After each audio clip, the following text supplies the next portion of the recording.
इस भाग में हम लेंगे कक्षा 10वीं विज्ञान के लिए है धातु कर्म मेटलर्जी।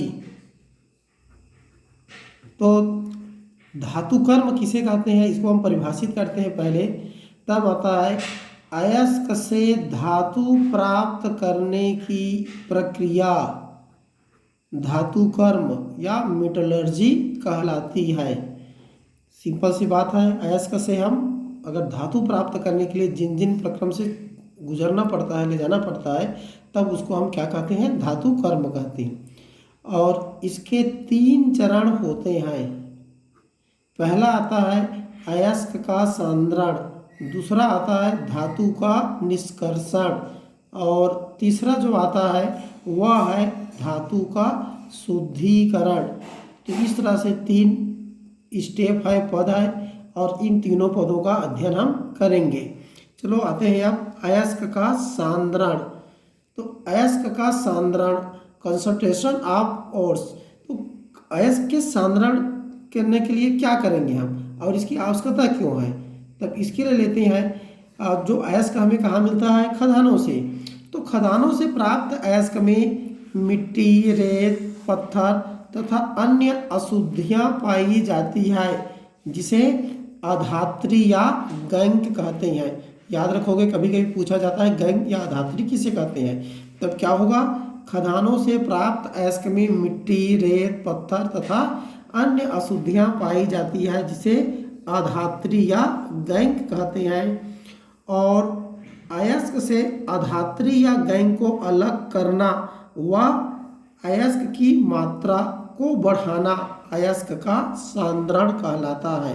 तो ध्यान में रखोगे, हम अयस्क के सांद्रण मतलब क्या होगा, उसमें जो अशुद्धियाँ हैं अर्थात अधात्री या गैंग जो मिला हुआ है, और उसको हम क्या करते हैं, अलग करते हैं। जब उसको अलग करेंगे तो जो भी हमें अयस्क रहेगा उसमें जो धातु का जो अयस्क है उसकी मात्रा बढ़ जाएगी। इसीलिए इस पॉइंट को कहा गया है अयस्क का सांद्रण। अब यहाँ पर आते हैं अयस्क के सांद्रण की सामान्य विधियाँ। तो यहाँ पर 3 विधियाँ हैं, हालांकि बहुत सारे विधियाँ हैं, लेकिन यहाँ पर हम 3 विधियों का अध्ययन करेंगे। तो पहला जो आता है वह है गुरुत्व पृथक्करण विधि। गुरुत्व पृथक्करण विधि, इस विधि का उपयोग कब करते हैं, तब इसके लिए है जब अयस्क व अधात्री के आपेक्षिक घनत्व में अंतर होता है, तब अयस्क के सांद्रण के लिए इस विधि का उपयोग करते हैं।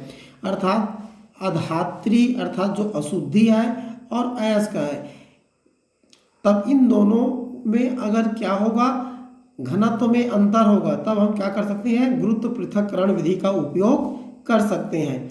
अब ये विधि कैसे करते हैं, इसके लिए आगे चलते हैं हम, तब आ जाएगा।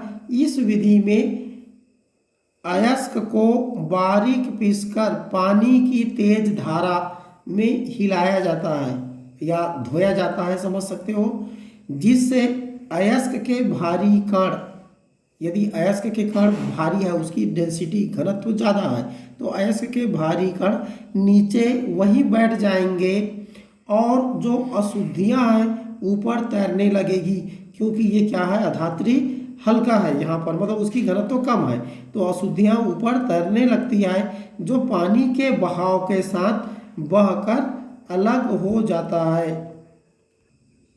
जैसे हमने बताया कि गुरुत्व पृथक्करण विधि में इस तरह की एक व्यवस्था होती है इस चित्र के अनुसार। हालांकि अलग अलग जो स्थिति रहती है वहाँ पर अलग अलग व्यवस्था हो सकती है। तो जैसे इसमें दर्शाया गया है, ये पूरा क्या है, एक ठोस एरिया है इतना, और एक नल है, और यहाँ से क्या होती है, पानी की तेज़ धारा यहाँ पर बहाई जा रही है। अब यहाँ पर जो ये जो नली है, इसमें क्या है, छोटे छोटे इस तरह से गड्ढे बने हुए हैं।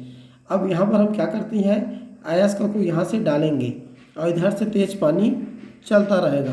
तब यहाँ पर क्या होगा, अयस्क में जो अधात्री है वो हल्का होने के कारण इस बहाव के साथ क्या हो जाएगी, नीचे यहाँ तक आ जाएगा, और अधिक घनत्व वाले अर्थात जो अयस्क है उसके कण यहाँ पर रुकते जाएंगे। तो इस तरह से हम देख रहे हैं कि जो अयस्क है वो यहाँ पर आ जाएगा, और यहाँ पर क्या आ जाएगी, कम घनत्व वाली अशुद्धियाँ आ जाएगी। तब इस विधि को हम क्या कहते हैं, गुरुत्व पृथक्करण विधि कहते हैं। इस विधि का उपयोग मुख्यतः कार्बोनेट तथा ऑक्साइड अयस्कों के सांद्रण के लिए करते हैं। तो याद रखना यहाँ पर प्रायः कार्बोनेट तथा ऑक्साइड अयस्कों के सांद्रण के लिए किस विधि का उपयोग करते हैं? गुरुत्व पृथक्करण विधि। इसके बाद आप आते हैं दूसरी जो विधि है अयस्क के सांद्रण की, चुंबकीय पृथक्करण विधि, अर्थात चुंबक के द्वारा अलग अलग करना। इस विधि का उपयोग कब करेंगे? तब इसके लिए शर्त है यदि अयस्क या अधात्री, या तो अयस्क या फिर अधात्री अशुद्धि में से कोई एक चुंबकीय पदार्थ हो, तब हम इस विधि का उपयोग करते हैं। अब आते हैं इसमें कैसे उपयोग करते हैं इसमें। तब इस विधि में अयस्क को बारीक पीसकर चुंबक पर चलने वाले बेल्ट, जिसको कन्वेयर बेल्ट कहते हैं, इस बेल्ट पर डाला जाता है। और ऐसा करने से क्या होगा? अनुचुंबकीय पदार्थ पट्टे के ऊर्ध्वाधर होते ही नीचे गिर जाती है, परंतु चुंबकीय पदार्थ पट्टे पर चिपके हुए आगे चले जाते हैं और कुछ दूरी आगे जाकर गिरने लगते हैं। तो इस प्रकार हम देखते हैं कि यहाँ पर क्या हो जाती है, दो ढेर प्राप्त होता है, एक चुंबकीय पदार्थ का और दूसरा क्या होता है, अचुंबकीय पदार्थ का। चुंबकीय पृथक्करण विधि के लिए एक डायग्राम दिया गया है। यहाँ पर क्या है, एक मोटर है, व्हील है, चक्का है, पहिया है और ये मोटर के द्वारा घूमता है। एक कन्वेयर बेल्ट लगा हुआ है यहाँ पर, और यहाँ पर भी एक व्हील है, लेकिन इसके साथ क्या है, एक चुंबक लगा हुआ है। अब यहाँ पर क्या करती है, ये इस तरह से घूमते रहता है। अब ऊपर में हम क्या करते हैं, हॉरर रहता है, या हम क्या करते हैं, पिसा हुआ जो अयस्क है, अशुद्ध अयस्क है, अशुद्धियाँ है जिसमें गैंक या अधात्री है, उस मिश्रण को यहाँ पर हम डालते हैं। अब डालेंगे तब क्या हो जाएगा, ये कन्वेयर बेल्ट की सहायता से धीरे धीरे धीरे क्या होगी, आगे बढ़ेगी। यहाँ पर जब आएगा तब क्या होगा, यहाँ तक सभी अर्थात दोनों अधात्री और अयस्क के कण, दोनों कण यहाँ पर आ जाएगा। लेकिन यहाँ पर दोनों में से अगर जो अचुंबकीय पदार्थ होगा, चाहे अधात्री हो या अयस्क हो, वो सीधा नीचे गिरेगी। इसी को कहा गया है ऊर्ध्वाधर होते ही नीचे गिरने लगती है और यहाँ पर ये क्या होगी, अलग होने लगेगा। लेकिन जो चुंबकीय पदार्थ होगा, चाहे उसमें अधात्री हो या फिर अयस्क हो, वो क्या होगा, चूंकि चुंबक होने के कारण यहाँ पर चिपकने लगेंगे और चिपकते हुए भी लगभग यहाँ तक आ जाएंगे। और यहाँ जैसे ही आगे बढ़ेगी तब इससे दूरी होने के कारण क्या हो जाएगा, वो चिपके नहीं रहेंगे और फिर वो यहाँ पर गिरने लगेंगे। तो यहाँ पर क्या हो जाएगा, चुंबकीय पदार्थ यहाँ पर गिरेंगे और अचुंबकीय पदार्थ यहाँ पर गिरेंगे। तो इस तरह से दो ढेर बन जाएंगे, जिनमें से एक अधात्री रहेगा अर्थात गैंग रहेगी और दूसरा जो रहेगा वह अयस्क रहेगा। चुंबकीय पृथक्करण विधि का उपयोग विशेषकर टीन के अयस्क SnO2 में चुंबकीय अशुद्धियों को अलग करने के लिए किया जाता है। तो जनरली क्या होती है, टीन का जो अयस्क होता है SnO2, इसमें मैग्नेटाइट Fe3O4 नामक जो पदार्थ रहता है वो अशुद्धि के रूप में रहता है। यहाँ पर ध्यान रखना है, देखो लोहे का अगर अयस्क के रूप में लेंगे तब वो अयस्क कहला जाएगा, लेकिन हम यहाँ पर उद्देश्य हमारा क्या है, टीन निकालना है, स्टेनस निकालना है।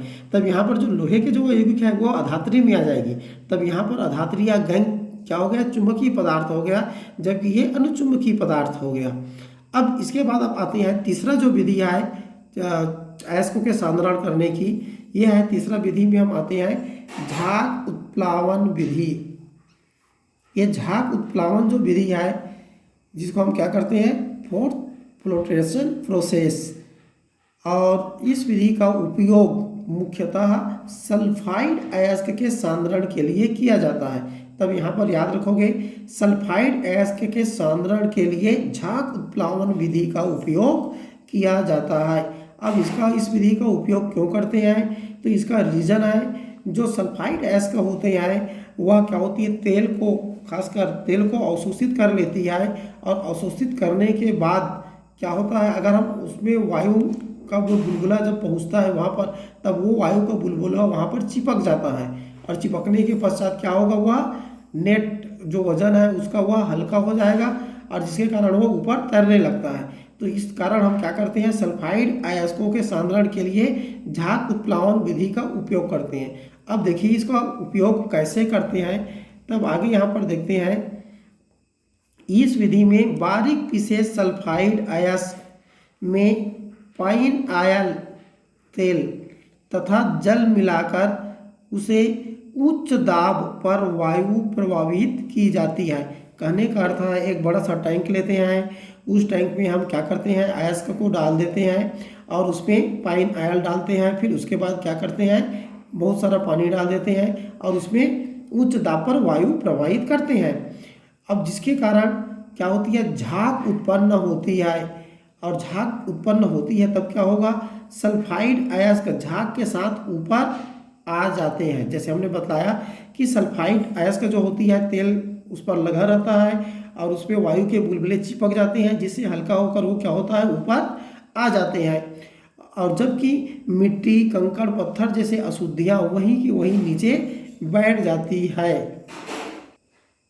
झाग उत्पादन विधि के लिए एक व्यवस्था यहाँ पर दिया गया है। हालांकि अलग अलग जगह अलग अलग होता है, लेकिन इस चित्र को आप ध्यान में रखोगे। जैसे हमने बताया कि यहाँ पर सर्वप्रथम क्या डालेंगे, सल्फाइड अयस्क को डालेंगे।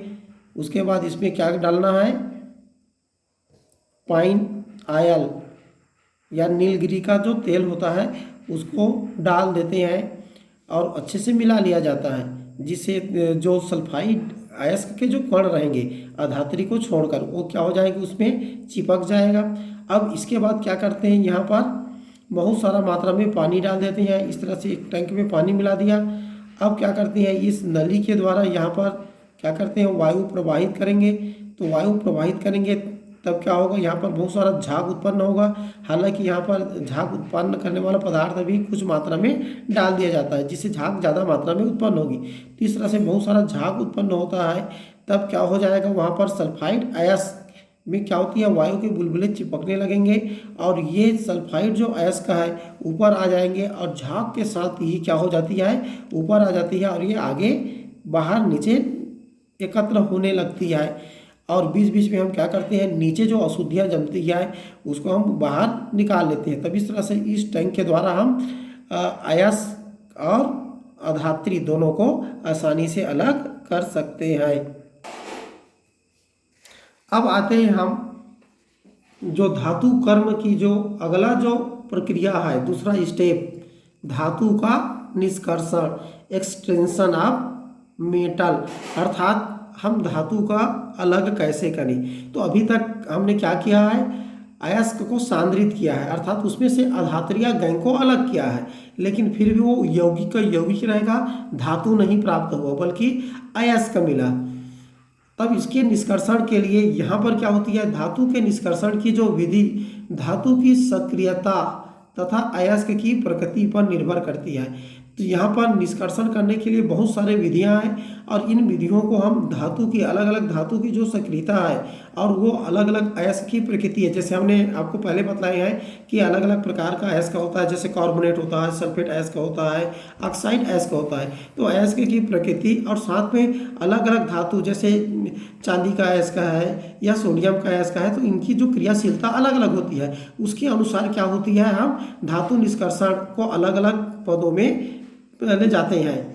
तब यहाँ पर देखते हैं, अध्ययन करने का प्रयास करेंगे कि किन किन धातुओं को किस किस तरह से निष्कर्षण कर सकते हैं। तो पहला पॉइंट में आते हैं हम, पहला पॉइंट आते हैं अधिक क्रियाशील धातुओं जैसे सोडियम, पोटेशियम, कैल्शियम आदि को उनके यौगिकों से प्राप्त करने के लिए विद्युत अपघटन विधि उपयोग करते हैं।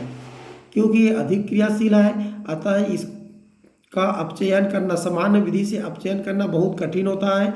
इसीलिए हम ऐसे अधिक क्रियाशील जो धातुएं होती है उसको अलग करने के लिए क्या करते हैं, हम विद्युत अपघटन विधि का उपयोग करते हैं। और इस विधि का उपयोग एल्युमिनियम के लिए भी किया जाता है। याद रखना, एल्युमिनियम जो होता है, एल्युमिनियम का जो निष्कर्षण करते हैं तब उसमें क्या करते हैं, विद्युत अपघटन विधि का उपयोग करते हैं।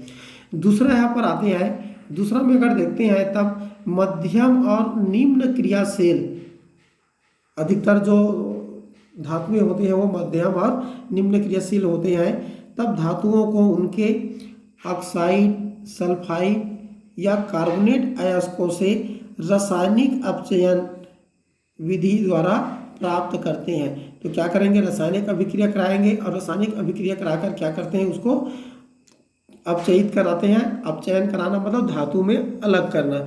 इस तरह से रासायनिक अपचयन विधि द्वारा प्राप्त करते हैं। इसके बावजूद कुछ विशेष जो धातुएं होती है उसका जो अयस्क है अलग अलग प्रकार का होता है। जैसे यहाँ पर धातुओं के सल्फाइड, कार्बोनेट इत्यादि जो अयस्क है उसको पहले किसमें बदला जाता है, ऑक्साइड अयस्क में परिवर्तित करना होता है, तभी उसको आगे हम क्या कर सकते हैं, अपचयित कर निष्कर्षित कर सकते हैं। और ऑक्साइड अयस्क में बदलने के लिए अर्थात सल्फाइड और कार्बोनेट अयस्क को ऑक्साइड अयस्क में बदलने के लिए दो विशेष विधियों का उपयोग करते हैं, जिसे हम क्या कहते हैं, भर्जन या रोस्टिंग कहते हैं। क्या कहेंगे उसको, भर्जन या रोस्टिंग। तो ये एक विधि हो गया।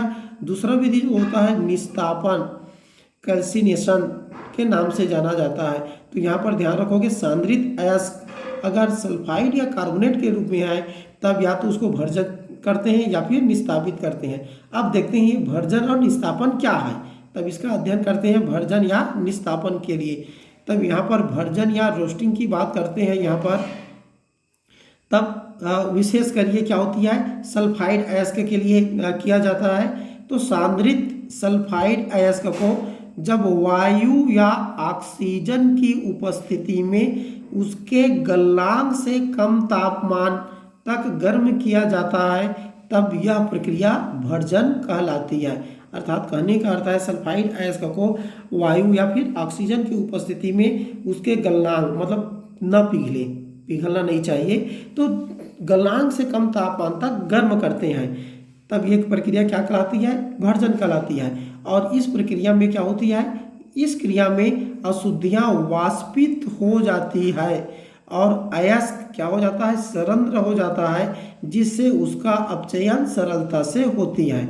उदाहरण के लिए यहाँ पर लेते हैं, जैसे यहाँ पर जिंक सल्फाइड है, सल्फाइड अयस्क है एक, इसको हम वायु या ऑक्सीजन की उपस्थिति में गर्म करेंगे। तो गर्म करेंगे तब क्या हो जाएगा, यहाँ पर ZNO अर्थात जिंक का ऑक्साइड अयस्क मिलेगा और सल्फर डाइऑक्साइड क्या हो जाएगी, वाष्प होकर बाहर निकल आती है। तो इस तरह से जो सल्फाइड अयस्क है वह कौन से अयस्क में बदल गया, ऑक्साइड अयस्क में बदल गया।